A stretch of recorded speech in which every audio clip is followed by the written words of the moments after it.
even eligible for parole. Like, you know, it blew my mind. I couldn't grab it. Why the fuck am I 25 years? You know? So I started reading. I started reading about long-term sentences and stuff. I sent away different colleges. I wrote criminal justice professors. They wrote me back and sent me a lot of material.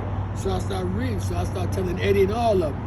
I said, man, the first thing we got to do, is we got to write down how the hell did we get here in these numbers. And so we started doing research and stuff. You know, some of Eddie and them, they had college degrees and stuff, you know. And so we started studying this stuff. And that studying at the time now. What y'all learned with that study? What did that study open up for y'all? Well, this is the first thing it did. It caused a conflict in the prison. Of course, the guys that was there when we got here been there a long time. They wasn't into that. They said, y'all come in with that bullshit, man. Ain't nothing gonna change. These white folks ain't gonna do nothing. You understand? Beat us to death in here, you know. So that's what's gonna happen, you know. So, you know, we had the young lords and stuff there. So we started having meetings. Started holding meetings in the yard every weekend. Every weekend. And the population did it. The administration said, no, we ain't gonna allow that. What y'all was doing in the meetings? Just trying to like get clarity, just trying to work through some of the confusion? We tried to tell them, say, listen, you come from the street. You're in the street just like me. I ain't no different from you. You know what I mean? In the street, you know what I mean? It was dog eat dog, the puppy don't stand a chance. You had to get what we can get. Now there were people in our community who didn't believe that. You know, church people went to church, worked every day and stuff like that. We used to talk about them like dogs and stuff like that. Question. But now we come to find out that the only help we can get against these cracks in here is from our community. We got to call them people from our community to come in and help us. But the first thing we got to do is organize. So we found out that the administration let you start programs as long as they rehabilitate a program. So we said we got to write our own rehabilitative program. So that's when we started. Eddie started Resurrection. Study group. I started Liberation Studies. Had the Spanish guy, they started Casencia. You know what I mean? And from them three groups. How far apart did they start from each other? Well, we all used to meet. Uh-huh. So we all started our own, our own rehabilitation program. Got you. So Eddie said I'm gonna start Resurrection, and he read out the thing for them. You know, I was studying what's the name then? Guy who wrote Pedagogy of the Press. Pablo so, Fedi. Yeah. Pablo Fedi. So we started Liberation Studies. Spanish guys, they were studying the same guy. Book. They said we started Casencia. So beautiful. Yeah. We started then. Then we started writing people in the street. I used to read there. I said, I went to the library. I said, come to the library and read what's happening in our community.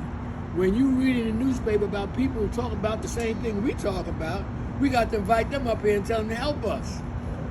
We want better education in prison. We want all the things that the people in our community was hollering for. Better recreation and all that kind of stuff, better parks. So the same thing is in prison.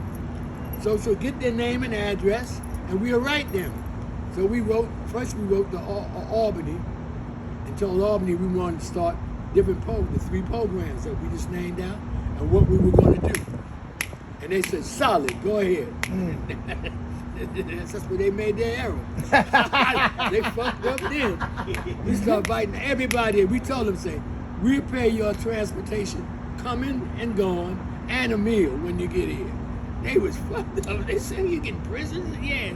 They came on up. They started coming on up. We wrote the legislators and stuff. Black Solidarity Day. That's when they had Black History Month and stuff like that. We invited the legislators in. Closed the whole visiting room, and they brought them in. Oh man, it was a bad time. Man, we started working then. Yeah. I'm going back to that hope question. So that hope. So the whole thing came out to this. The whole thing was about hope. Was the studying? Was the program? The whole thing was here. Was most of us thought we was in jail for committing a crime. We used to tell about no. I ain't saying you ain't committing no crime, but that ain't why you here. There's plenty of people out there in the street do worse than you did and never come to jail.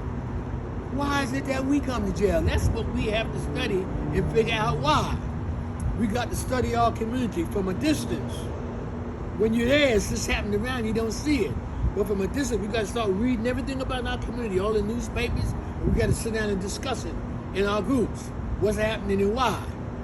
You think what, man? Why is our schools so messed up and the white schools get all the money? You know what I mean? How come they got better parks and all that? So when we begin to find out all that, so now the next thing we got to do is study demographics. And the demographics is how we started. Why are we a majority in prison when we minority in the street? What the hell is happening? You know, then everybody starts studying and coming up with their answers and stuff, you know. It started growing then, yeah. Next thing you know, you got the historical perspective, then you got the direct relationship, and then you got the three component program components. A lot was going on campus with college students. They was rebelling and stuff. We wrote them. Stop it.